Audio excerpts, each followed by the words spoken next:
So I guess, I mean, the biggest question for me is, obviously, every opponent is important. You have this North Carolina game coming up on Tuesday.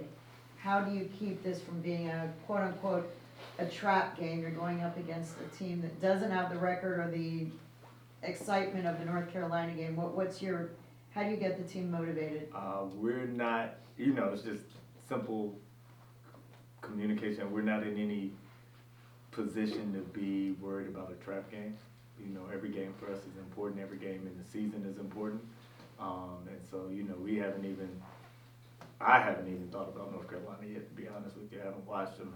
I haven't done anything. I'm just focused on Boston College, and everything around it has been Boston College. So, for us, I think, at least I anticipate us firing on all cylinders Saturday. And then after that happens, we'll move on to whatever's next. Well, what do you expect from Boston College then? They're one of the best defensive teams in the league.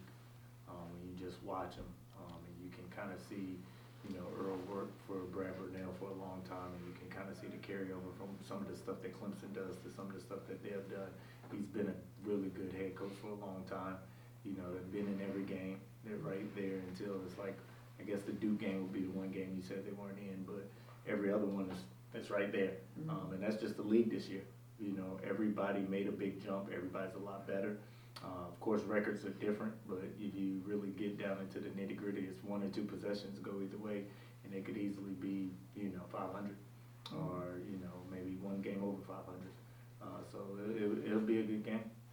Coach, what are some of the specifics on the defensive end that you think Boston College does that could present a challenge? They're big, they're physical. They do a great job of protecting the paint. They do a great job, especially in their ball screen coverages of rotations and getting back in front. The one thing you have to kind of figure out and kind of adjust in the game and kind of see is just ways to open up the court and get them kind of flattened out, because they do a good job with their just help side defense. They're big. They're very disciplined. They don't foul you a lot. You got to kind of create your own fouls. They don't give you any. And so you just got to it's one of those games where you have to kind of just work it until it kind of opens up for you. And then with this week kind of serving as a bye week of sorts, Yep. just how was the week of practice? How do you think the team kind of stayed locked in through what's been the first full week with no game? Yeah, we're broken up the day a little bit, you know what I mean? So we've tried to make practice on the back end a little bit shorter, so we've done some stuff in the morning. So it's been kind of 2-a-days, but not really 2-a-days, just to make sure that, we aren't killing their bodies, because my job is to get them as fresh as possible for Saturday. And so that we're firing on all cylinders Saturday, and then we can recoup after that, you know what I mean? So it was just breaking up the day so practices aren't,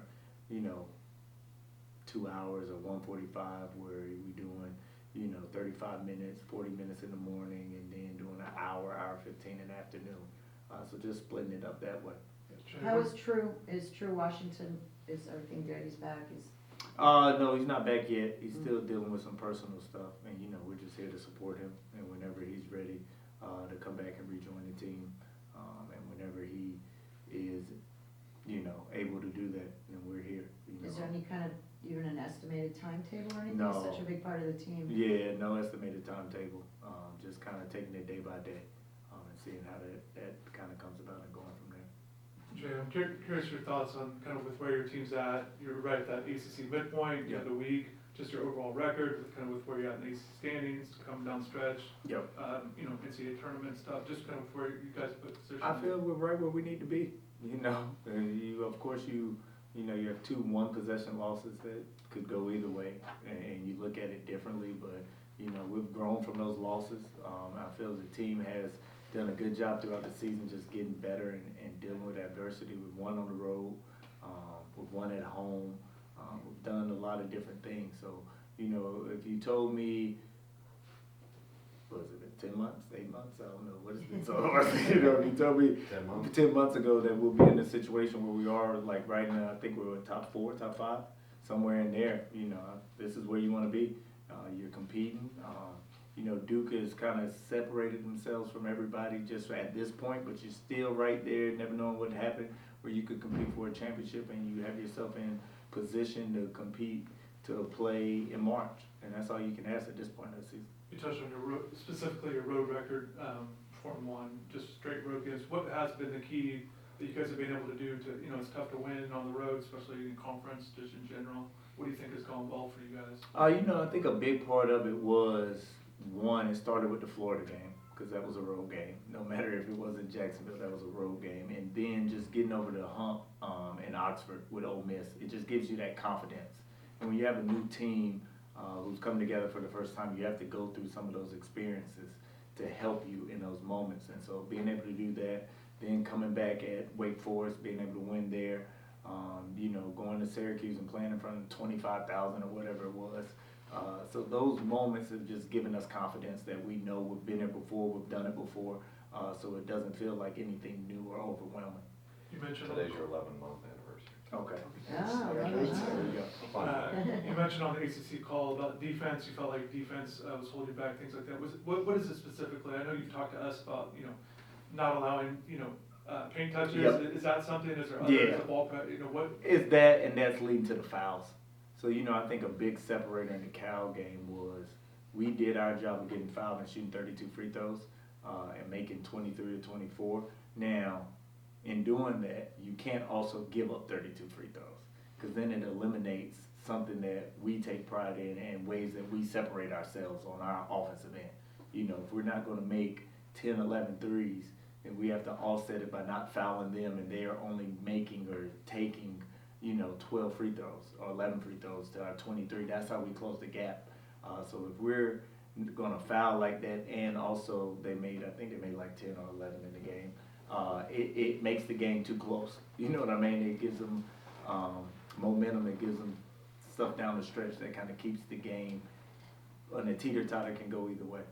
Coach, speaking on that, when the other team gets into foul trouble, because that could also be a detriment to this team, because you have players stepping up for them, such as DK, really big down the stretch for California, that maybe not necessarily are game planning for at the beginning of the game, and they kind of play a big role towards the end because they had the other two bigs that foul out. Yeah. Does that kind of serve as a detriment then, because you don't really know how they attack, how they play their game? No, honestly, you just never know. You want to always get into people's benches because, just for most people, best players start and play the most minutes.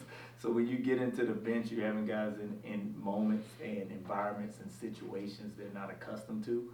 And that's kind of what you're trying to do and get to. And credit to him, he had a big tip in. He had a big defensive block on Ernest, and he rose to the occasion.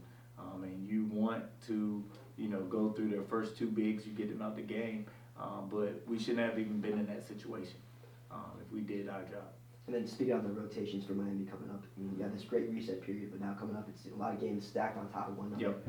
Attrition could play a factor. How do you plan to go about that with the limited roster that you have now with, obviously Marcus out and then Chu as well? Yeah, you got to be a lot smarter with when we sub, how we sub. We got to really be intentional, especially around like the media timeouts. And I'm probably going to have to start burning the timeout earlier than I would like to in the second half, just to make sure we have enough left in the tank for the last 6 minutes to really either put the game away or make a push. So it's just a little bit different game plan, and it's just adapting and adjusting and using situations a little bit differently than we have. Did you imagine that you would have two freshmen potentially, starting on a team like this? Can you talk about the role that they've played? They've been, Dante's been kind of, a new starter, but Yep. Shelton all season. Yeah, no, I've always felt that this could be a possibility, and this could be something that could happen. You just never know. But Dante, ever since the summer and the fall, he's worked his way into being kind of a sixth starter for us. So that wasn't anything too surprising. I think what kind of set Dante back was when he broke his hand, and that kind of slowed down his momentum and his growth. With Shelton, you could see it right away. It was like you couldn't even question it. You know what I mean? You just look at him and say, yeah, "You're you starting." could see it, and to me, knock on wood, I don't have any wood. Like I felt like he hit his freshman wall early in the season, and now he's starting to come into form, and now he's starting to get his kind of feet under him, and you can kind of see his consistency in his play here recently. But those two guys just have great pedigree, and all they care about is winning and competing. And, you know, that's why those two as freshmen and my first two freshmen that I took were so important in building this program. Coach, February, of course, is a very important month Yep. for teams like yourself looking to make a tournament push. What have you learned in years past working with some very prestigious coaches Yep. about, I guess, the art of scaling up as the season progresses? Yeah, you know, it's really a day-by-day, practice-by-practice, game-by-game thing. You got to try to eliminate the big picture. Because in February, a lot more people started paying attention to college basketball. There's a lot more noise with everything. So how do we just keep them focused on the process and what's the most important thing in the moment? That's my job. And I feel like if we do that, we'll be able to be fine. And to be honest with you, this is why you play college basketball. You want to play games that matter. You want to be in situations that matter. You want to play in big games. You want to go on the road and, you know, have to win and come back and protect your house. So this is exciting. This is what it's all about, honestly. Got time for a couple more? You spoke on Shelton and Dante, and there's also some new young talent coming in next year. Yep. Earlier this week, Caleb Gaskin came to the McDonald's All-American game. Have you been in contact with him recently, or just like any words you should say about him? Yeah, no, you know, we're over the moon excited about Caleb just being in the program. Not only because, one, he is a really good player, but two, just he fits what we're about. He fits what I'm about. And just, you know, winning state championships, competing at a high level, gold medals, USA basketball, those things matter when you bring people into the program because they come with a certain humility, but also a certain competitiveness and character when it comes to winning. So that's the one thing I love about Caleb is he brings all that, and then once you meet him and get to know him, he's an even better person and young man. I want to ask, I don't know if we're going to get a chance to talk to you before, then are we going to talk to you Yeah. before North Carolina Yeah, get married? Monday. Okay, so never mind, no more. No more North Carolina, and I won't be wearing this particular sweater either. I wore it today to get it out of the way.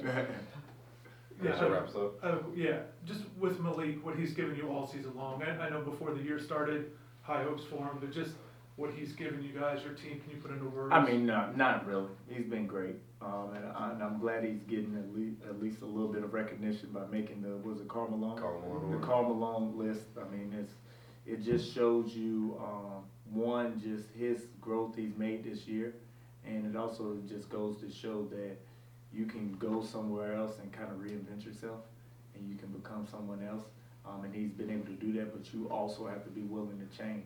And that's the one thing I give Malik credit for. He's given me the opportunity from the beginning to coach him, to hold him accountable, to put him in a new position, to put him in situations that he's not always necessarily comfortable with, but to trust me to put him in those situations. And I think he's really just grown in those moments. And you can tell by his number, but also just his voice. He's come out of shell. You know, he's naturally laid back, quiet. I know y'all been up here with him, but now he's starting to lead and starting to command the locker room and command the team, which is, as a senior, that's all you can ask for.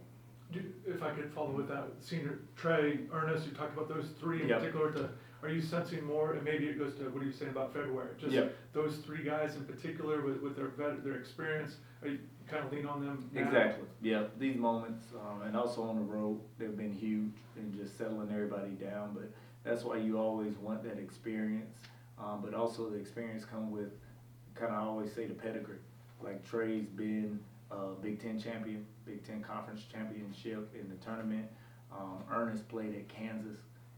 You know, so that's all basketball, so the importance of winning there. Same thing I say about Malik, although they didn't win to some high level, but he's at Indiana. And I've been at Blue Blood, so I understand what basketball means and how important the games are. So being in those environments, you have an understanding of what it means to win. So that's part of their pedigree and coming here and being able to help in these moments when we need them the most.